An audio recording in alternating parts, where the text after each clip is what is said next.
Blog Talk Radio.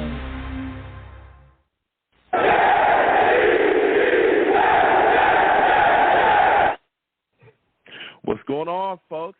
It's your boy Long Beach Joe, and I am back at it again.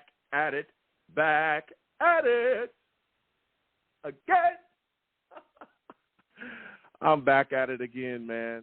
Listen, there is so much to discuss. So many things have gone on, okay? The New York Jets, of course, have completed the NFL draft. The NFL draft has concluded. And we got to discuss some of the picks that they've made, all right? You know, we've made some interesting things here. We've made some additions. We've also signed Billy Turner as well, offensive lineman, to continue to bulk up the Jets' offensive line. That's interesting, all right? We've also declined Mekhi Becton's fifth-year option. Woo. So we have quite a bit to talk about. Listen, I'm the man of the people. I'm here for the people. Let me shamelessly promote my Facebook page. Everyone go on Facebook, search The Long Beach Joe Show. Like that page. My content's up there. Go ahead and give it a listen. Message me. I'll message you right back. I love going back and forth with the folks about this football team. Also, leave me some feedback. I love hearing about what you folks think I do here on the Long Beach Joe Show. Listen, your boy is also on iTunes as well, okay? Go on over to iTunes. Type in The Long Beach Joe Show, okay? Go on over there and do that, all right? And subscribe to the podcast on there. And when you do that, please give your boy a feedback. You know what I'm saying? Give me a 5-star rating, leave me some feedback, and let me know what you folks think, okay? I enjoy people that have done that. I want to thank everyone that does that. Really, you know, warms my heart, okay? Your boy's also on Twitter as well, at The Long Beach Joe Show, at The Long Beach Joe Show on Twitter, all right? Type in at The Long Beach Joe. And I'll come right up. Go ahead and follow me. Follow you right back. Let's go back and forth and have a lot of fun. And for those of you that don't know as well, salutes to the Savage Boycott in the chat. Says, love the draft show you had. Thank you. Salutes to you.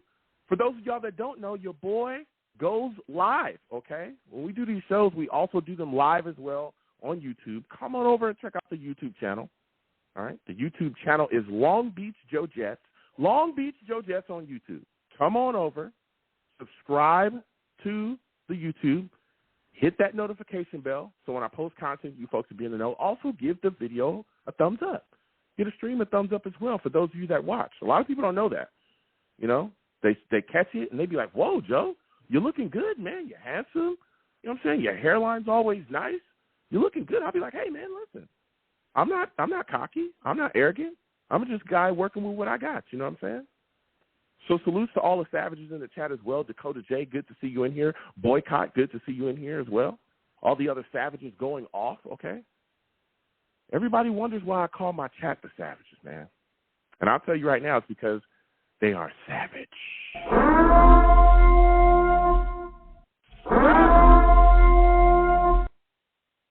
And they don't care. They get after everybody. Everybody. Everybody gets it, okay? Even me. They don't like your takes. They're going to let you know about it, and you're going to hear it, all right, firsthand. So I call my chat the savages, man. They don't care. So salutes to everybody watching. Salutes to everybody listening as well. Also, Blog Talk Radio. Salutes to y'all as well. For those of you that don't know, I'm also on Blog Talk Radio as well.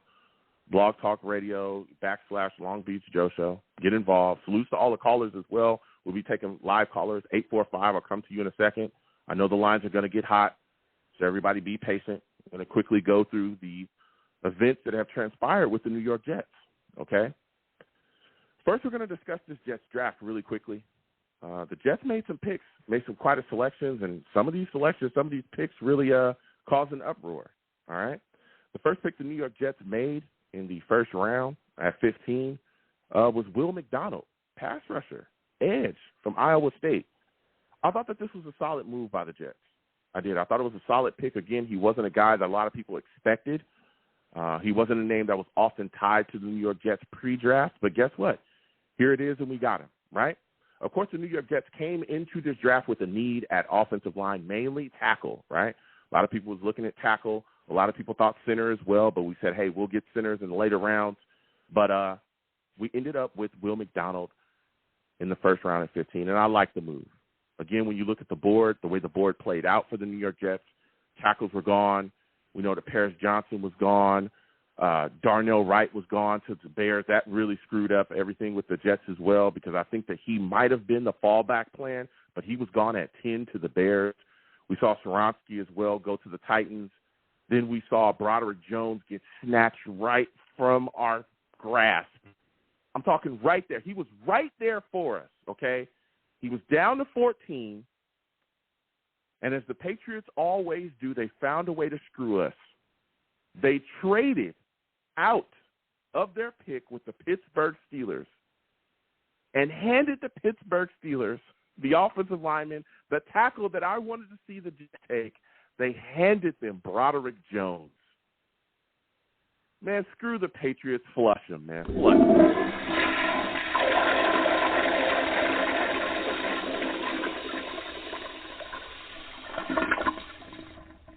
I can't stand the Patriots. Cannot stand them. They had to screw us over one more time, didn't they? And they even discounted the pick because they only got a fourth rounder back and they could have got a third. I mean, come on. Hey, come on, man. You know? Come on. Always so petty. So the Steelers ended up with Broderick Jones. And, of course, everybody was thinking a lot of different things. JSN, Jackson Smith was on the board. A lot of people thought we were going to grab him. And when the name Will McDonald came about, people just went crazy, all right? There was a lot of savages in the chat that didn't like it, a lot of people across social media that didn't like it, didn't like the pick. But I thought it was all right. And I thought it was all right because, again, when you look at how the board fell, I thought the Jets made sure that they shored up something that could really help the New York Jets defense become even better than what it already is, right? And when you look around the NFL, okay, as of right now, this Super Bowl, right, or if you even look at where we want to compete to be in a Super Bowl, the AFC is lined with quarterbacks that can get after it. Deshaun Watson, Josh Allen, Lamar Jackson, who just signed a big contract as well, right? Herbert, Patrick Mahomes. The list goes on, okay, of guys that you have to make sure you take care of, because if you don't, they'll destroy you. And what the New York Jets have done is they've added edge rush, and in this league, if you want to become one of those teams and you want to beat one of those quarterbacks, you can never have enough edge rush. You look at what the Bills did this past season to put themselves in a space to be a real contender. They added Von Miller, right? This Bills defense was already good. They were already contending. They already had the weapons. But they said, you know what? We've got to deal with this guy in Kansas City constantly. We've got to make sure that we take care of this guy.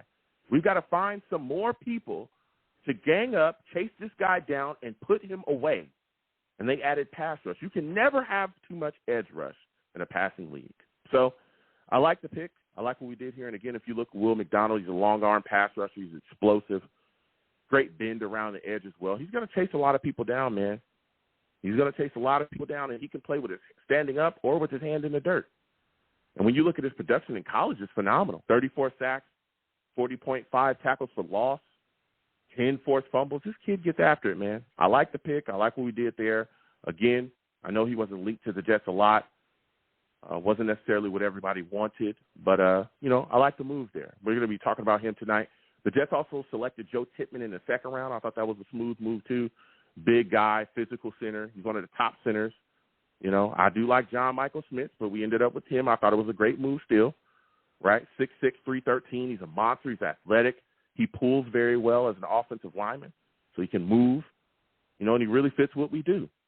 And we'll see. There's a lot of people talking about him possibly taking the starting center position as well, bumping Connor McGovern out of there and possibly making him a backup. So we'll see if Joe Tippmann is going to be a guy is going to end up being a starter. But even if he doesn't, I'm not going to kill him at all. He's a rookie.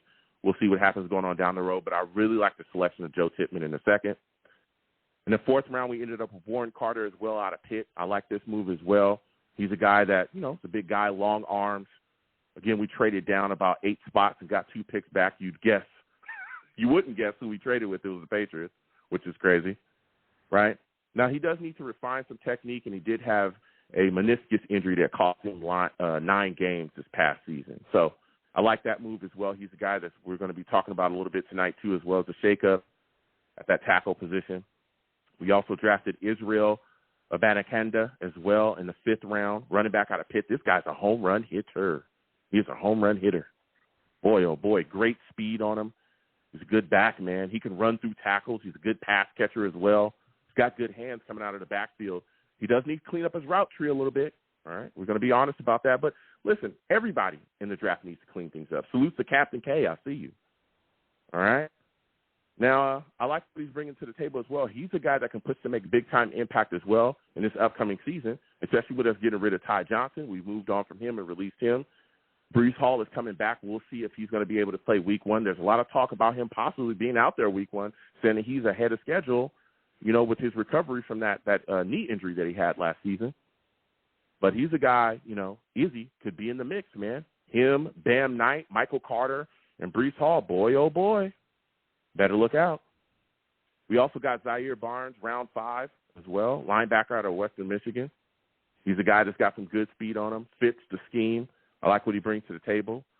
Round 6, we got Jarek Bernard Converse, DB from LSU. This guy has a lot of versatility. Man. Guy that played safety at Oklahoma State. Then he moved to corner and then transferred to LSU. So he's a guy that can be moved around within the secondary, man. We all know that Robert Saleh likes to do that, have guys that are all over the place, hybrid guys that can just be in all spots. It's going to be very interesting to see how he's utilized as well within the secondary. And one of the more interesting picks, Zach Kuntz in the 7th round, tight end out of ODU. Man, let me tell you something. This guy has got to work on some stuff, being completely honest here, transparent. But his size and speed is something, man, you can't teach 6'7", and that's what he is. 6'7", he ran a 4.5 40. He's got to clean up his route running.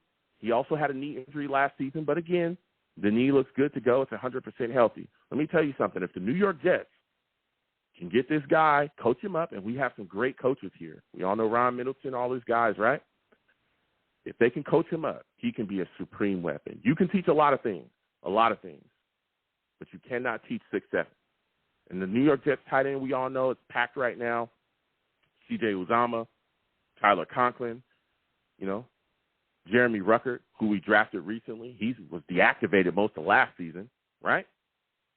But Kuntz can be something, I'm telling you, that if we add to this football team, if we can get him rolling, he's a guy I don't think maybe he'll come into camp and shake things up. I don't know, right?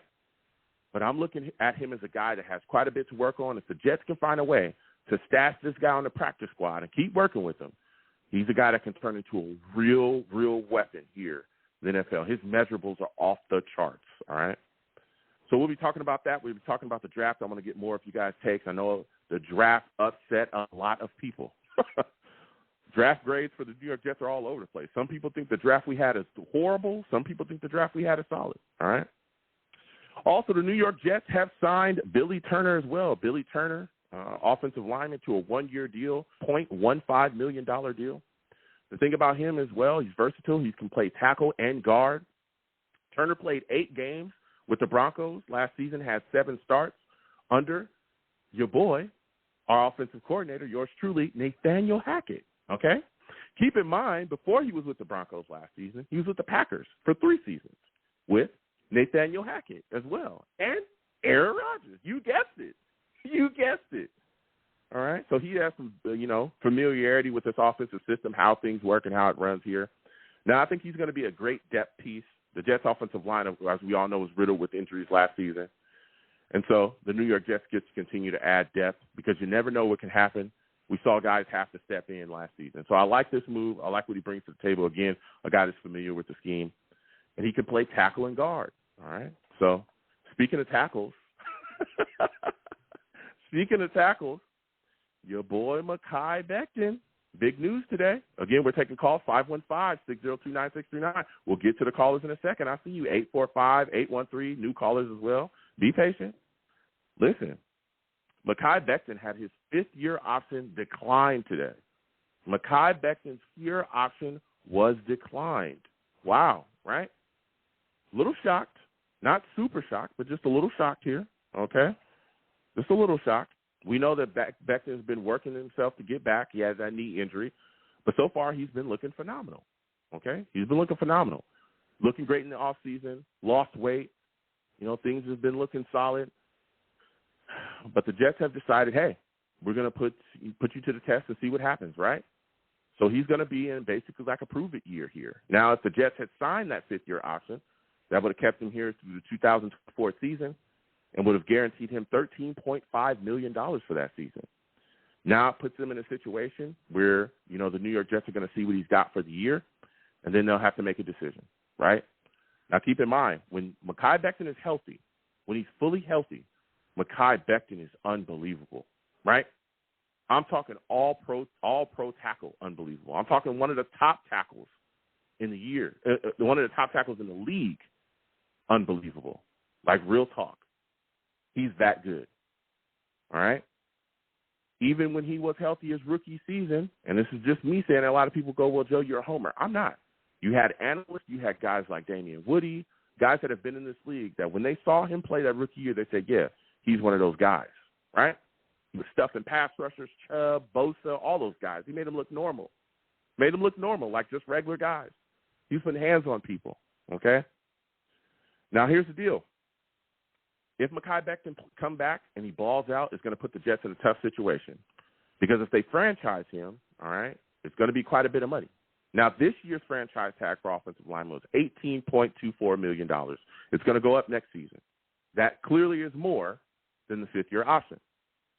If they try to re-sign him, when you look at this market, the market for tackles that could play on the level that Mekhi Becton can play on, whoa, unbelievable, right? Unbelievable. I just watched Tunzel, right, ink a 3-year deal for $75 million, $25 million per. Whoa. You also got Quentin Williams. We're trying to figure his deal out. Boy, let me tell you something. If Mekhi Becton plays on the level that we all know that he could play on, man, the Jets are going to be in a very precarious situation.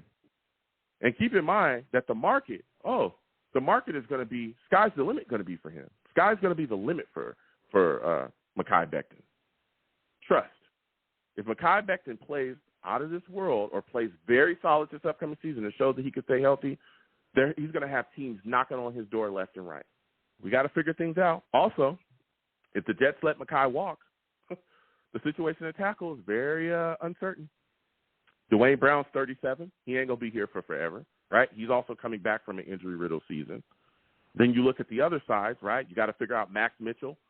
Can he play, right? He's just coming back from knee injury as well. We'll see what he gave us. Also, you had blood clots that ended his season on IR, right? After that, it's a lot of big questions. A lot of big questions. I would say we don't have anybody outside of Dwayne Brown that could really play left tackle at this point, right? We'll see what Billy Turner gives us this year. We'll see what Warren as well gives us this season. Maybe he's a guy that can step in after his rookie season. Who knows? But there's a lot of questions with the New York Jets, especially declining that fifth-year option. Now, I'm not bashing the Jets for it. Everyone knows I love Mekhi Becton, but I do understand 2 years he's dealt with knee injury and hasn't played. All right? But keep in mind, that knee injury came from Greg Van Roten being thrown into the back of him. He didn't get that knee injury just whistling Dixie, walking down the street, and boom, his knee just blew apart. That's not what happened. Okay? But I'm telling you, he looks in great shape, and he's in great mental space as well. He's talked about that. And I think Mekhi Becton is going to destroy the NFL this upcoming season. He's motivated to the gills, all right? So we're going to get to the lines again, 515-602-9639. 515-602-9639 is the number. Call in. We're taking all callers. For my new callers, please be patient. We will get to everybody. Also, when you call in, please make sure your phone is good to go, okay? Don't call me from a crazy phone where I can't hear you, some Sesame Street phone that you found in a Home Depot dumpster. Please, I want to be able to hear you. Also, make sure your background is clear of noise, okay? I want to be able to hear you and the brilliance that you're going to bring to this platform. I know you have some great takes, and I want to hear it. Also, there's no cursing on my show as well, all right? Don't curse on my show. I'll get you out of here fast. I'm talking fast. Faster than we declined Mekhi Becton's fifth-year option. That was fast.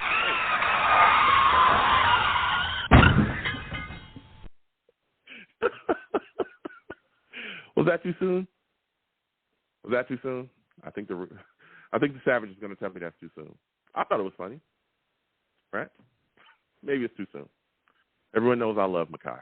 All right. Also, salutes to Boycott Activision with the big donation. I said salutes to Boycott with the big donation. Boycott says, can we get a fund started to wash Bill Belichick's sweater? Oh, man. Crusty old Patriots flushed once again.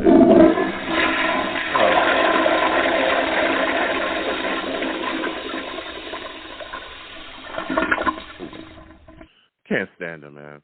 I can't stand those guys. He can wear that crusty old sweater. So we're going to get to the lines again. 515-602-9639. 515-602-9639 is the number. Call in. Again, when you call in, please be patient. We'll get to everybody. Please give the show a thumbs up as well, wherever you're watching me from. Subscribe if you have not subscribed, and hit that notification bell so when I post content, you folks will be in the know. First caller I'm coming directly to Mike. Mike, I'm coming to you. Ted, 347. Hold on. Other new callers as well. Hold on. We're getting everybody. We got to go to Mike first, all right? Mike, how are you, salute. sir? I want to thank you. How are you? I want to thank you for calling in. Listen, Mike, we're talking draft tonight, man. We're talking draft. We're talking things that have been moving and shaking. What were your thoughts about the New York Jets selecting Will McDonald in the first round, and do you think it was a reach? I did initially until I read up more about him. I kind of like it because really what this is going to do, it's going to help bolster the defense a little bit more. Like you mentioned, there's a number of quarterbacks we've got to deal with and get through. So it's gonna bolster the defense a little bit more.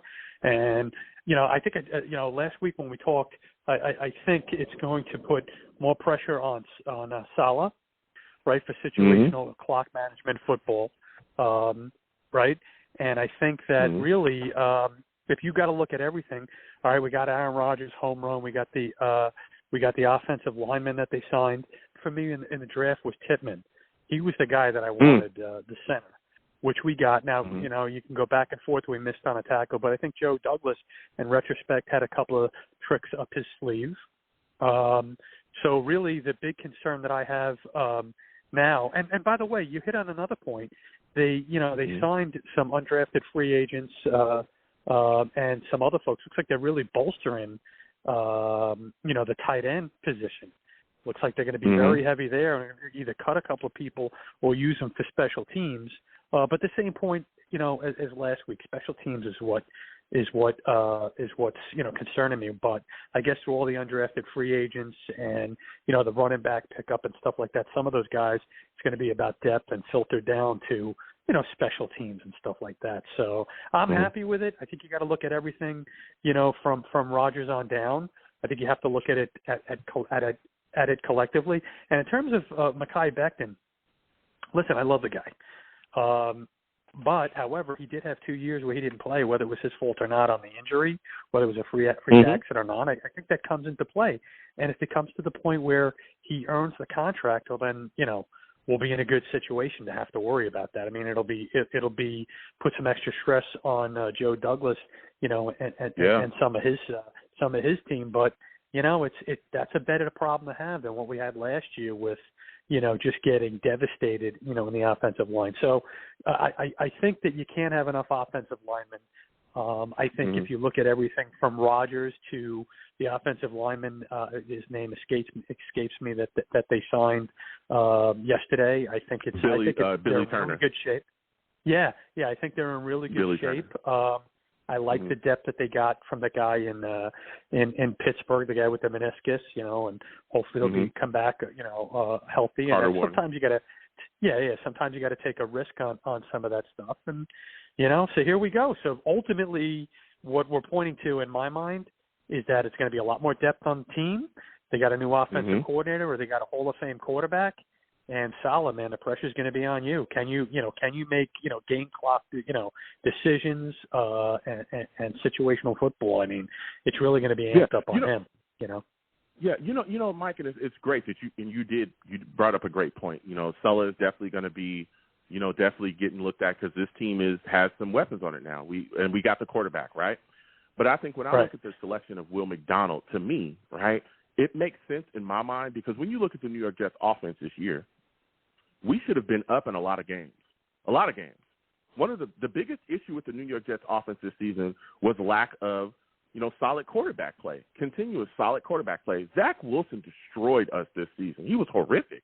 And we know I love Zach, but he hasn't shown himself to be the guy yet, right? When you look at these games against the Patriots, when you look at multiple games throughout this season, the New York Jets easily should have been up by 2, maybe 3 touchdowns, easily, right?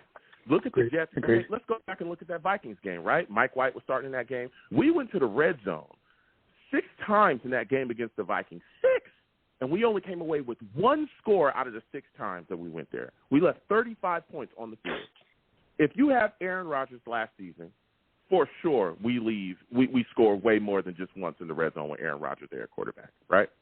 Agreed. So when you look at this situation, what I'm thinking is another reason why I think Will McDonald was the pick was because they expect to be playing with the lead most of this season with the quarterback situation finally solved. My goodness, we have the offensive rookie of the year. We have the offensive rookie of the year with about as up and down quarterback play as you could possibly get, right? And we still won 7 games with basically no quarterback and a banged up Mike White the rest of the season, which really derailed our season and jacked it up. We could have still gone to the playoff games with 6 games left if we would have just won 1. And 3 of those games we didn't even score a touchdown. So when you look at that, I think that they're thinking, hey, if Aaron Rodgers is healthy and ready to go, and Aaron Rodgers is the guy we all know and love and the guy that they were clamoring and they traded away to bring in, we should be up at least 14 points most of these games, which is going to force a lot of teams to change the way that they run offensively. They're going to have to start throwing the ball against us more. And that's when you just completely unleash this pass rush, right? We saw that with multiple teams that have done that in the past. I talked about the Bills, but guess what? The Giants, they're in our backyard. The Giants used to win a Super Bowl like that. The Giants will come out with just waves of pass rushers. From OC to Strahan was there. There's a bunch of guys that was there, and they would just send them at you. And you saw where it got them. Nobody could deal with it. So I think that, again, I know a lot of people have smoke for this pick of Will McDonald, and we'll see how they work him into the system. But I think that this guy is definitely going to play solidly for us in his first season. I think he's a guy that's going to have a big impact for us within our defense. What are your thoughts about what I said, Mike? I agree, but I agree and not a but. I agree. And, don't forget, a lot of people are first of all, last year the offensive line got decimated with a lot of injuries, which we hope won't happen again. We don't know if it will or it won't, but, we hope that it doesn't. And I think that looking at it in collectively from A to Z, and there's still more work to be done, I think Joe Douglas is kind of solidified that, a lot more. So that should be better. And that was a big problem. Listen, I'm not saying Zach Wilson is the end-all, be-all. I'm not saying he's going to Canton, and he may end up like Sam Darnold and never make it anywhere. Who knows? But I will say a couple of things that he had going against him was the offensive coordinator, LaFleur, admitted I don't think that they planned. They should never have put him in so into the game so quickly. He was probably a guy that needed to sit and watch. And part of that is on Joe Douglas for not having a quarterback that a veteran quarterback that could have went in there and and that he could have learned from. The second thing is, like we said, with the offensive line, I think they shorted up, and although it's possible they could have another crap year and get hurt, it's unlikely. So what all of that rolls up to me is that the focus is going to become on, special teams, 3-dimensional football, right? Offensive, defense, and special teams. We do plan on being in more meaningful games and more important, meaningful games, meaning actual playoff games where the competition is going to be higher. And again, I go back. It's going to be solid. Can he? Is clock management something he's going to be able to handle? Because so far it's been suspect in my mind. And I'm not killing the guy. He's a relatively new coach. That and situational football. I mean, the stakes are going to be much higher this year. And from a lot of things, from the offensive line, from getting Aaron Rodgers, from more depth. On the rosters for a lot of things. So I think we're on the same page, but that's ultimately the end game is where it rolls up for me. And one other thing, Fasala, that I really was not impressed about, and I'm not trying to kill the guy, right? But remember that whole thing with the Mike White T-shirts as the backup when he benched Zach Williams, and there was a bunch of guys getting on the plane with T-shirts. How the hell could you let that happen? I mean, come on. You know what I mean? Well, I mean, really, I just think that was really. I hear what you're saying. I just think, look, the team loves Mike White. They love what he brought to the table, and you also got to keep in mind about what was going on with Zach Wilson at that time. I think that was around the time when, he had just basically said, after they asked him after the Patriots game, if he owed the defense something for, playing as bad as he did, and he was like, no. There had been rumblings that there was a lot of people that felt like that were within the locker room, a lot of players that felt like they were upset with Zach Wilson and what he was doing out there on the field and how he wasn't delivering, how he was carrying himself around as well. There was reports about that, you know what I'm saying? So that's where I think that came from. And they really looked and said, hey, this guy's going to give us a chance to win. But my next question for you, Mike, and I really want to get to this with you. When you look at this draft, and we'll be coming to the other callers in a second, 408 will be coming to you in a second as well. When you look at this draft, is there a player that you look at this draft class with the New York Jets that you think could take a starting spot from a veteran here with the New York Jets this upcoming season? I'm thinking my first initial thought is Tippmann, the center. I think he's got some flexibility. I think he could play guard as well. I know he could play more than one spot, and then he apparently did very, very well. At Wisconsin, he played real well. I think he can. And you need depth. You never have, and we all witnessed it last year. You never have enough of those guys. You never have enough offensive linemen, and hopefully there's not too much mixing and matching. But it may come down to that at certain times, and hopefully they got the depth this year and the experience and the cohesion. That's just my thought. What about you? No. What about you? Yeah, I think that Tippmann is definitely a guy I think could grab a starting spot here, especially when you look at, again, Connor McGovern wasn't the greatest last season, right? I think if he can come in here and be solid, he's a young guy, he's extremely strong, big, physical, he can move. Yeah, Tippmann could be a guy that could end up grabbing that starting center spot, absolutely. Now, before I let you go, right, we've been talking about the Jets draft and everything that's moved and shaken, everything that's gone on here. Outside of the Jets, what team do you think had a stellar draft in this recent draft? Go ahead and give me that really quickly for your last thought. The only one that comes to mind is that I got other things going on, so I didn't really dig into with the other teams. I heard the Giants did very, very well. I can't speak to a player, that went on there, but that would be the by default. I would say those are the ones that I heard pretty well. Am I off base in your opinion, or? Yeah, I mean, listen, the Eagles I thought did phenomenally as well. They got some guys, Carter. Oh, man, they got some guys in this upcoming draft they did. I think the Cardinals did work as well, the way that they've loaded up, too, with their picks. They got a first-round pick from the Texans. They got I'm telling you, next year's draft for them is going to be phenomenal. They have a load of picks. So, yeah, it was some teams that did well. The Eagles, the Giants did solid, too. Those some good takes, Mike. Listen, I got to slide off, Mike. I got other callers. Next time I have a show, I want to hear from you, all right? Yeah, can I just make one quick comment? I heard from Carter, the guy that the Eagles got. I hear his character suspect. I hear he pissed off a lot of their coaches. Yeah. They just kind of gave him a pass and didn't make any comments for the draft. So, you never know because I don't know the guy. It's not character assassination. I'm just telling you from what some of the stuff that I heard. So this could all just be, BS. Who knows? But, you never know. Sometimes you get somebody in there, they could upset that chemistry, man. And just, who knows? Who knows? Everybody looks good. Everybody looks good after the draft, right? I'll tell you what, if he can keep his head on straight there, boy, oh boy, he is going to be something else. But like you said as well, there's character and concerns with him. But I got to slide off, Mike. You have yourself a good one, all right, my friend? Yes, thank you. Stay well, you and your family. Bye-bye. All right, same to you. You have a good one.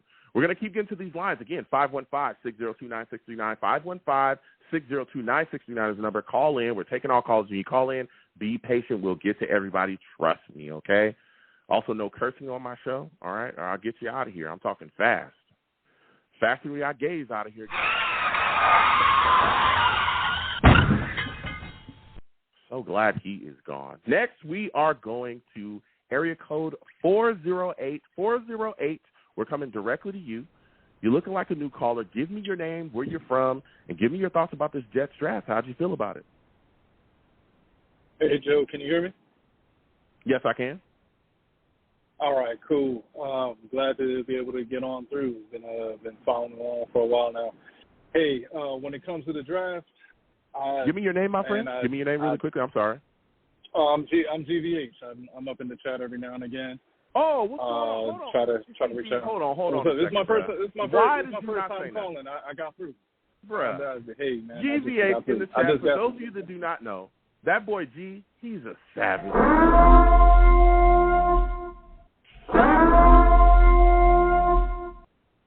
Come on, G. You gonna try to slide up in here and not say nothing? Like, what's with you, bruh? Come on, man. Give me your thoughts about the draft. Appreciate you, man. Appreciate you, man. This is my first time getting through and calling. Always appreciate that that you do shows like this. But yeah, when it comes to the draft, it took a while. I had to, follow through with people's reviews and things as such. I'm feeling better about it. Don't quite know what we're gonna do with all these edges, but if we can make it work, then I think it's good. I wanted to see us give Aaron Rodgers more help. That's I think where it comes down to. I like it because it's gonna be the Jets and we'll play for him, but I was hoping to give the guy, we got 1 year, 2 years maybe, just give as many weapons as possible. But I'm not gonna hate. I think we did all right. Yeah. No, look, and I hear you. And I know a lot of people that feel the exact same way. That feel like, hey, the Jets should have done more offensively. But I honestly, truly believe the Jets we're loaded with weapons. I think the reason why people believe that the Jets don't have as many offensive weapons as we do is because of our horrible quarterback play, our suspect quarterback play, especially when Zach Wilson was playing, right? We have the offensive rookie of the year. When you look at our wide receiving core, I mean, we got the guys, man. Like, we got the guys for real. Yeah. You got Garrett Wilson, offensive rookie of the year. You got Lazard. You got Mecole Hardman. You got Corey Davis, who's still on the roster. And to my knowledge at this point, right, I'm thinking he's probably going to be here with the Jets this upcoming season. Then you got Denzel Mims, right? That's 6 guys right there. And we're waiting for Denzel Mims to really take that next step, and maybe he does with this offensive coaching staff now, going to be able to utilize him. And then you look at the tight end position with Tyler Conklin, C.J. Uzomah, Ruckert. We'll see what happens going forward with him. We talked about how the tight end position was criminally misused this past season with Michael Floyd. Well, now you got Nathaniel Hackett in the building, and you have a Hall of Fame quarterback in Aaron Rodgers. I think we'll see our offense take the next step that we should have seen, last season. Hold up their end of the bargain. We have the weapons. It's that I don't think we have the quarterback, especially when Zach Wilson was playing, to necessarily utilize, and I don't think that we have the offensive coordinator to make the right calls. Give me your thoughts. Go ahead. Yeah, no, for real. I mean, everything you're saying is right on. I think sometimes as Jets fans, we overinflate, but when you run through the names, I don't think there's any fault in that. And I think another thing to add, I know there was a lot of people that wanted stronger line play or, selecting an early lineman, but the intelligence that Rodgers is going to bring, I mean, we've seen the guy take the ball 1 second, 2 seconds, boom, it's out. That's what made Brady, made it happen. And so I'm hoping we can get some of that because I haven't seen it in my lifetime, for that to happen. So I'm hopeful. And that's why I said, when it comes to the draft, I needed to just take a couple of days, take a step back. If I had to fault anything, it was like, I don't know what an offense looks like, but I'm hoping to I'm hoping to look at passes go and not have to pray that please don't be an interception, because for a while that's what it's been. It's just like you put it up and you're like, please go to the right person. So yeah, I mean that's how I feel about it, Joe. I appreciate you picking me up off the floor a little bit. I mean I wasn't too down, but it's just hearing you go through the litany of it. It's good. And I appreciate all your takes, what the Savages say in the chat and the folks that call in. And I just appreciate having this moment, being able to call and actually hear, speak to you and hear your takes on it. So thank you so much.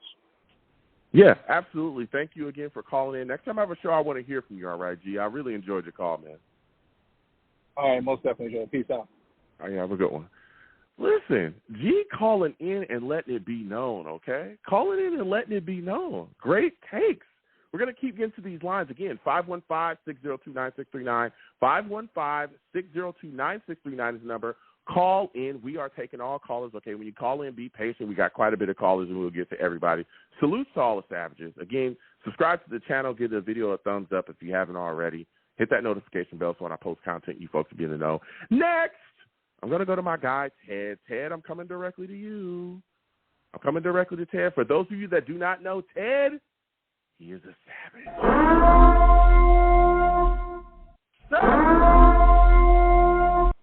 Ted salutes I want to thank you for calling in, man. We are talking Good. draft. We're talking about it all. Ted, a lot of people hate the Will McDonald pick. A lot of people don't like it. A lot of people don't like the Jets draft. Give me your thoughts. Give me your feelings on this Jets draft. Do you think they did a good job of filling holes on this football team? Joe, I just think it's way too early to judge people's drafts. I don't care who it is. You know, we have a lot of talent now. We have a lot of talent. Yeah. We have a few voids. I think we picked for need. We possibly picked for the future for McDonald. Mm-hmm. But as you stated last year before the draft of Sauce Gardner, you said, where's our pass rush? And you said JPP and Shaq Barrett getting to Patrick Mahomes all day long caused was a big factor in the Buccaneers winning the Super Bowl. That kind of guy coming on one side with Huff on the other side and Jermaine Johnson, and then you got the middle with Quinnen and whoever else we get, they have to fear us, Joe. Last year we didn't have much of a pass rush. Now that we have the back end with Sauce and the other players that we got, I think our defense will be better, including the time of possession. The time of possession, because we kept our offense was so putrid, we were constantly the defense was constantly on the field. So anyway, I'm intrigued by some of the players they picked, Joe, and one of them I really am intrigued, and I really hope he makes the team. Is the tight end they got in the last round, because he's 6'7". I don't think you're going to cover that dude. If he can make the team, he started. I just looked him up. He started playing college at Penn State, and he wasn't. He was recruited at Penn State, so he wasn't a bad player. Mm-hmm. He wasn't utilized. He went to Old Dominion. He played really well. He got hurt. But who's going to cover that kind of guy? He had an amazing combine. He's 6'7". I mean, I'm very intrigued by that guy. If he can make the team, Joe, I say that's the most fascinating, one of the most fascinating draft picks they had. Go ahead, Joe. Yeah, and, man, listen, I've talked about that. I think he's a guy that has to clean up a lot of stuff, route running mainly, right? Of course, everybody's got to work on something. But you can teach a lot of things in this league. And when you look at our coaching staff, from our offensive coaching staff, Ron Middleton, all these guys that we got that can help this young kid, right? We have the guys that can coach him up, right? But, bro, like you said as well, and I talked about it earlier, you cannot teach 6'7". You can't teach it. Like you cannot teach that. You can't teach that type of size.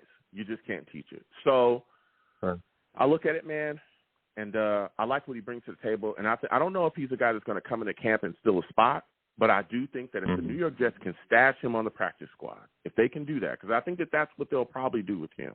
Probably, okay? Because, again, Uzama's here, Tyler Conkl's here, Ruckert's here. Ruckert was deactivated most of last season. He's a guy that was a great pick as well from the tight end. Everybody was raving about him, too, and he didn't really play much. So I look at it like, man, stash this guy on the practice squad. He's going to be something special for us. If they can just get their hands on him, teach him, coach him up, he's going to be something else. Like you said, especially in the red zone, he would be a phenomenal weapon.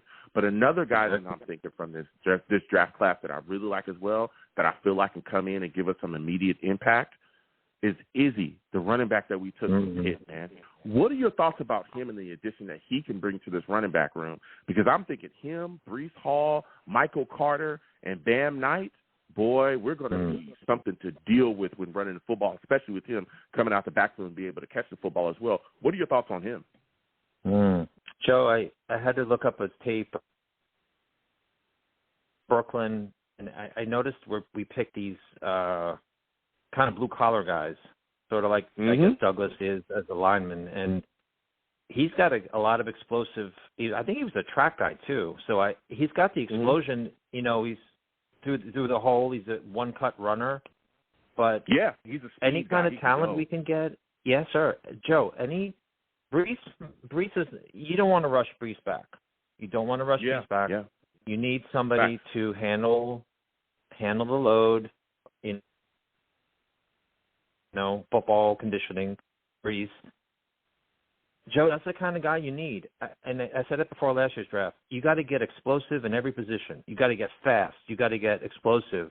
These guys. Look at the Eagles. Joe, look at the Eagles. Okay.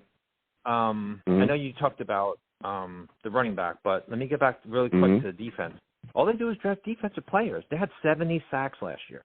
70. Yeah. And they're still drafting guys from Georgia in defense. Like it's Georgia. It's the Philadelphia Bulldogs. That's what they drafted. So, Joe, I like the blue collar kids. I like the Tittman pick. I like the Pitt developmental guy, offensive guard, who is a project, but he's from Jersey. So we didn't have a top 10 pick. We had we got Garrett last year and we got Sauce. So we're in a better position this year. And when Mike mentioned, I hate to mention Salah and how he's going to coach this year. I think Rodgers will help him out a lot. Rodgers has seen everything, done everything. Yeah. He's got an experienced offensive coordinator. He's a Hall of Famer. They know what they're doing. They know exactly what they're doing.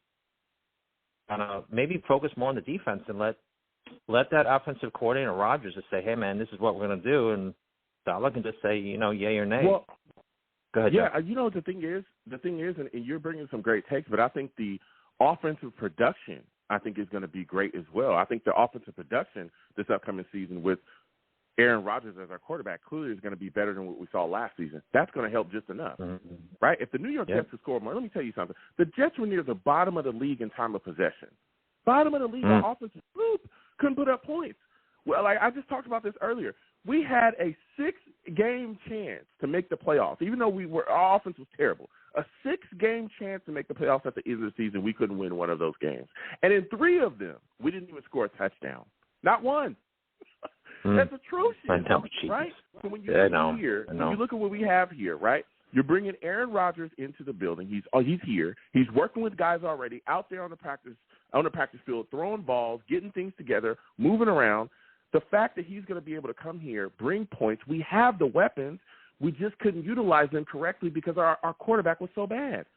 Look at last year. You watch Zach Wilson. He's missing guys that are wide open. The New York Jets should easily have been up by 14 to 21 points in most of those games. I just talked about the Vikings game. We left 35 points on the field. Went to the red zone 6 times. We lost that game, I think it was 22 to 27. With all of that going on offensively, our defense was 4th best in the league. 4th. And they were on the field all damn game. All game. Yeah.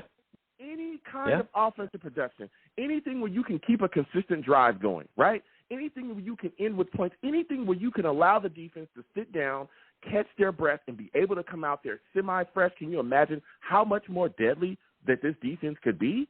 They could be the number 1 defense in the league easily. And now you're adding McDonald to that. You're just going to unleash on people. Just unleash on people and give them what they've been trying to give us for years. For years. Now, with all that said, because I'm fired up now, I want you to give me your thoughts on the New York Jets declining Mekhi Becton's 5th-year option. How are you feeling about that, man? Give me your take. Atlanta 404. We'll come to you in a second. Go ahead. I got you, Joe. I was hopefully optimistic. As a business decision, no, there's no way they could have decided. They could have done it. I said it last show as a fan. They can't do it, Joe. He's only played 2 games in the past 2 years, is it? And they just can't. They just can't do it. It's not. And you can't blame Mekhi. You can blame Mekhi maybe for his physical condition going into game. When he was a little bit heavier, but getting hit by a teammate, and you can't blame him for that. I mean, that's just bad luck. This is bad luck. Okay. He'll have to just prove it, Joe, and if he wants to stay with us, he will. Hopefully he can have, get his career back. This is career year for him. And I'll tell you what. Yeah, if he balls out this season, if he goes back to being the Mekhi Becton that we all know, like he was his rookie year season, playing on that Pro Bowl, All-Pro level, it's going to be tough on the Jets. It's going to be tough because if you franchise him, it's probably going to be north of $19 million, right? because the franchise tag is going to go up. It was 18-point-something this year, 18-point-something million this year. If you try to pay him, better get ready, baby, because quality tackles that can play on the level that he's played on, right? They get paid in this league for real. For real. Hey, Joe. And don't think that you're going to get him back on something cheap, because teams are going to be knocking on his door. No. Go ahead and give me your final thoughts. You're right, Joe. How about, can we get Quinnen Williams' contract done already? I mean, really? A couple guys are already signed already. I mean, let's just get the guy done. I mean, he's one of the top 3 defensive tackles in the league. Yeah. And he was amazing. Yeah. He needs to get paid, Joe. I mean, let's go. Yeah. We need to lock him up. Get him in, make the guy happy, keep him motivated. And one more thing, Joe. Carl Lawson coming off his Achilles second year. Let's hope he can ball out. And then we have that, that he's got the extra juice in his second year off the Achilles. So, yeah, I hope he does That's well. All I got, Joe. I got to slide off. You have yourself a good one, all right? I got to let you go. All right, you have a good one. Listen, Ted coming in with some takes, man. He came in with some takes. Let me give it to him. He came in with some takes. We're going to keep getting to these lines. Ted coming with fire. Mike coming with fire. GVH coming with fire. He tried to slide in like I didn't see. I see you, all right? We're going to keep getting to these lines. 515-602-9639. 515-602-9639 is the number. Call in. We're taking all callers. Salutes to my guy, Captain K, in the chat with the big donation. Salutes to Captain K with the big donation, man.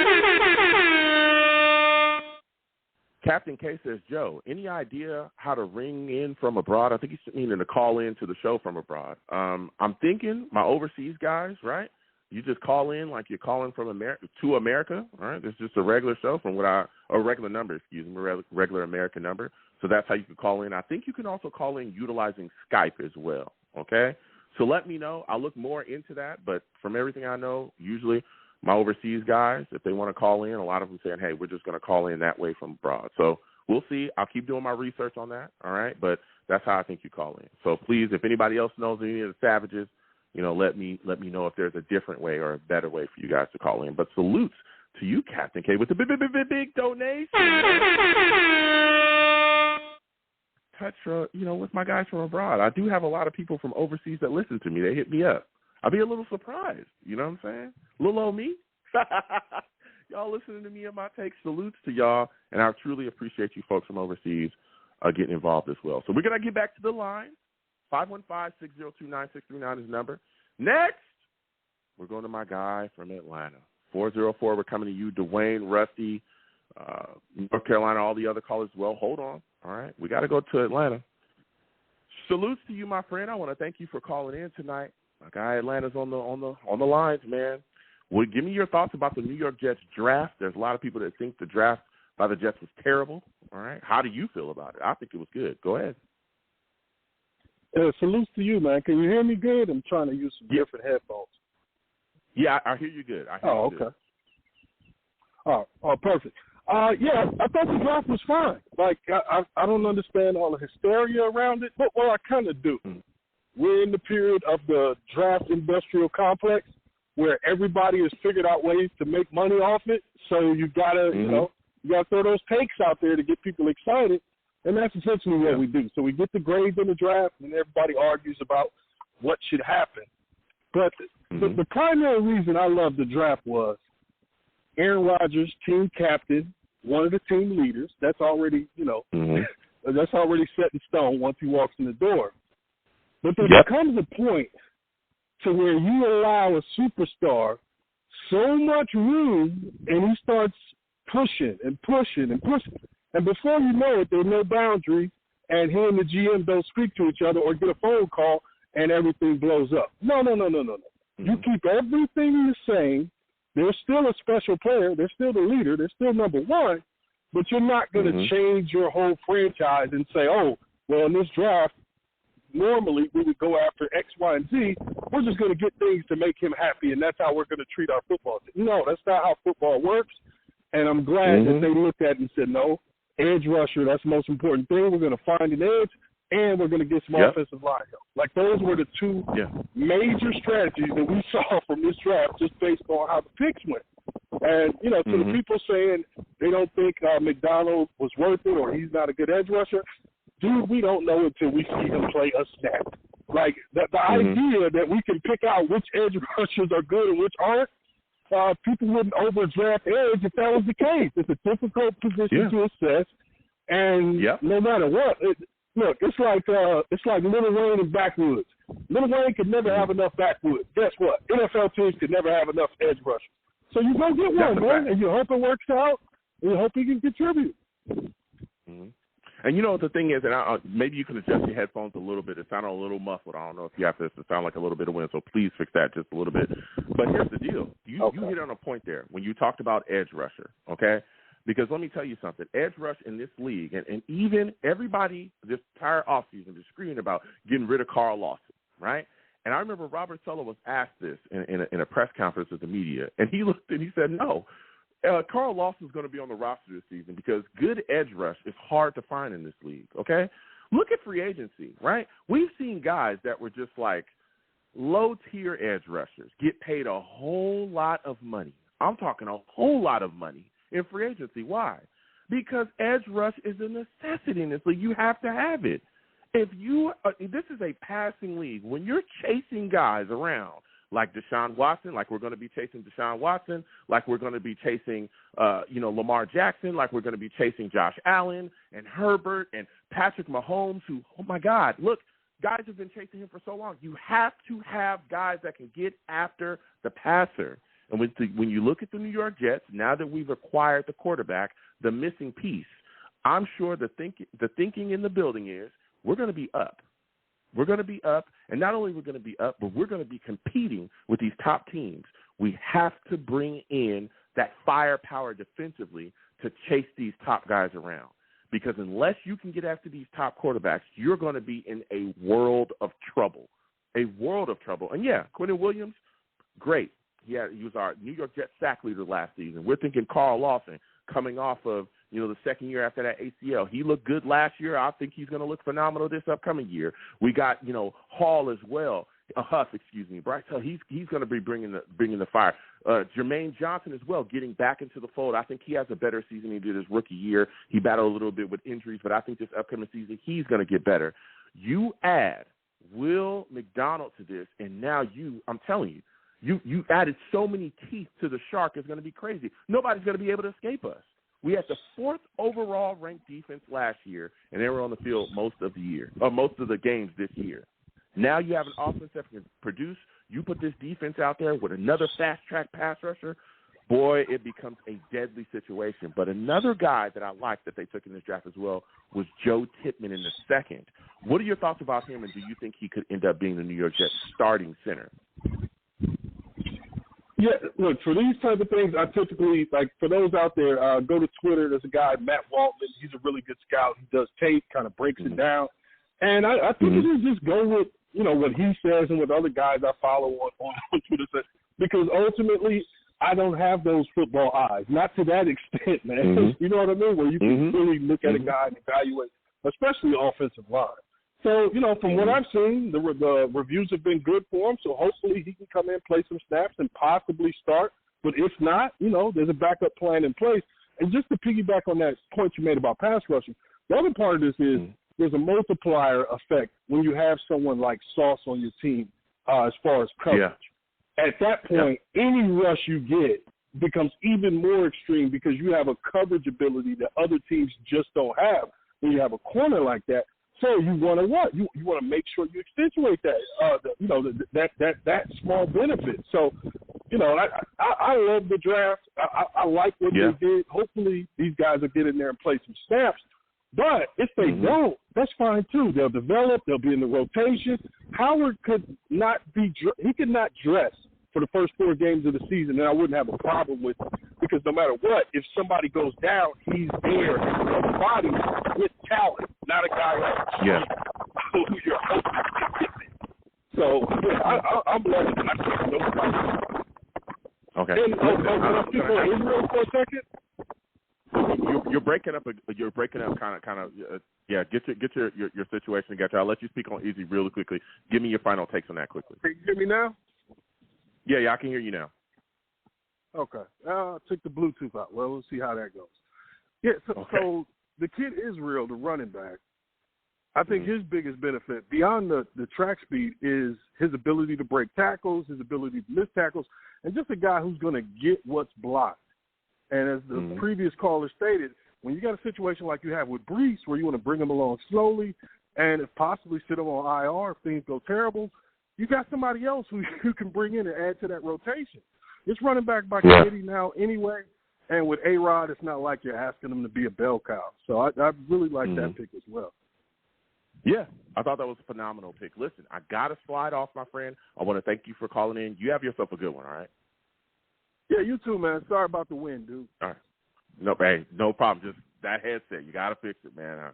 Sesame Street headset. We got to move on here. Whoa. Get that headset together, all right? 515-602-9639 is the number. Call in. We're taking our callers next. I'm going to my guy, Dwayne. Dwayne, I'm coming directly to you. For those of you that do not know, that man, Dwayne, he is a savage.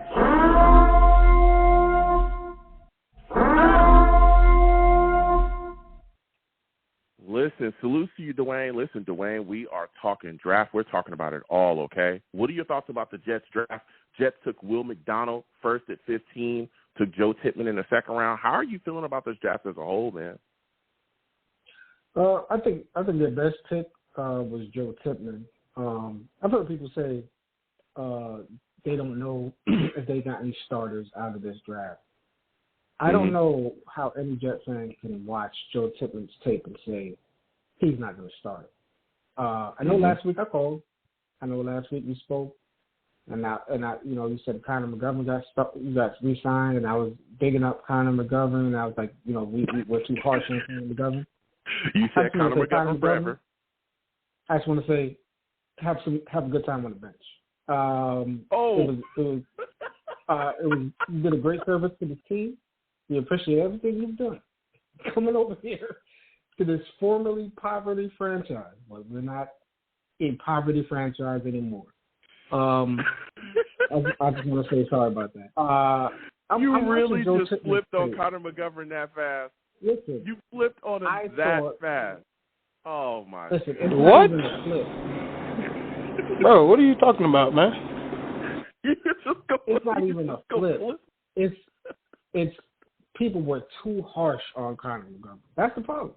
Oh, right? Okay, Dwayne. People were trying to say he was like no good. The brother was good. What?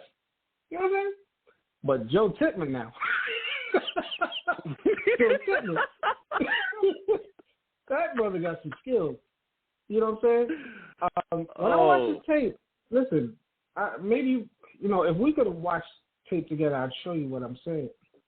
This guy is one of the most athletic centers I've seen in coming out the draft in a minute. Athletic. He can get to his spot to get the running back to make his decision early instead of waiting for that pull. Then, maybe it's because the guy is 6'6", whenever this man lays his hands on somebody, they're out of the play. He's dominant. He's not just a good center. The guy was dominant in college. And it shows how like reactive and how little people really observe these draft picks as far as like these journalists, because they think a center who's dominant is just a bulldozer. Now, Joe Tippmann is not a bulldozer, but the thing is, once he puts his hands on you, you're out of the play. He seals. If you look how he seals so well. He will. It's not even just a redirect. He'll get to the spot before you know what the play is.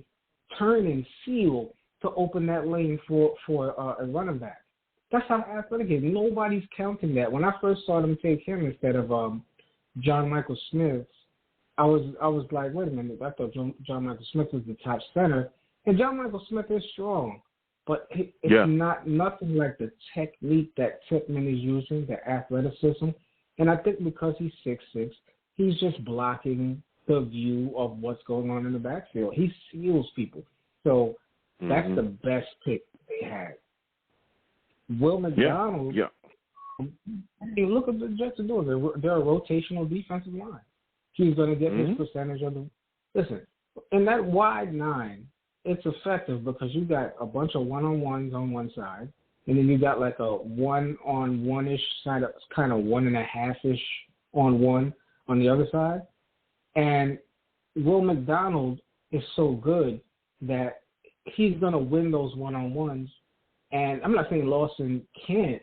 It's just that the way Will McDonald moves, he's too long, like long arms, skinny to be that fast and agile.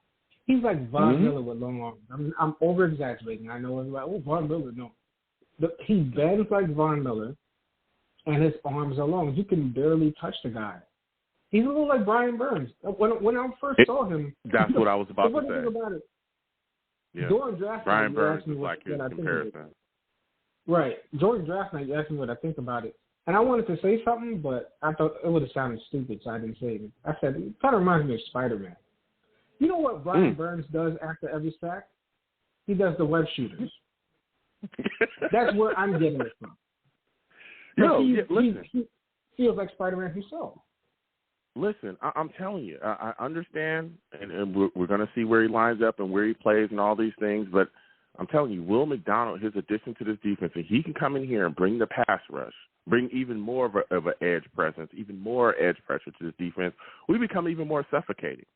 And that's going to force a lot of people, and when we talked about this last season, was the lack of turnovers, right? We need turnovers from the defense. Well, guess what? If you got even less, time to make a decision, quarterbacks aren't going to make bad decisions. They're going to make mistakes. That's a fact.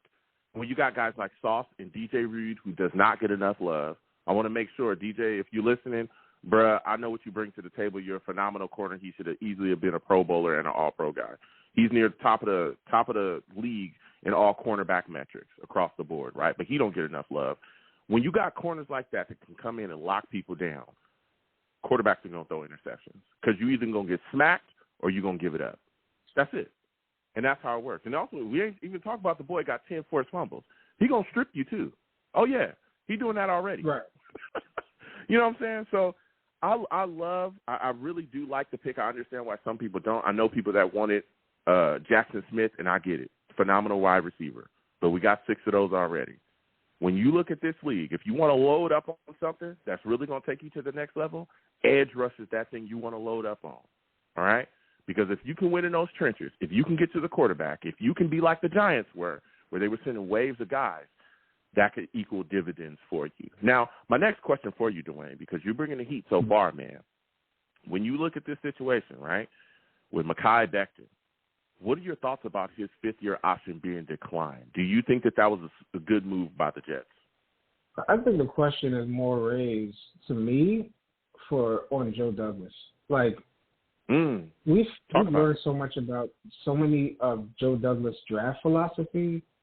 We learned about his free agent philosophy. We learned what he likes to pay for a free agent. We learned what he likes to pay for the right trade for the right guy. We haven't learned about, will he pay the guy coming off his rookie contract? Does he pay anybody for that second contract? He traded Jamal Adams. He didn't pay Marcus May. And you got Quentin Williams still in the ether right now. What's going on with Quentin Williams? That should have been an easy. Yes, here you go. Our leader in sacks, the 300-pound bar of soap. There you go. We want you here for the next 5 years. That's what they call him coming out of college. 300-pound bar of soap, and he's played like it. Right? Yeah. And what is the hesitation? So that's the question we have now. Does he pay people on their second contract? And you're giving up this 5th-year option. I get it. But who are you paying? That's the question. I understand there's a salary cap. But listen, the salary cap is an every-year thing. So if you pay his 5th-year option, that's just for next year. You're not paying it for the next 5 years. You have a bunch of rookies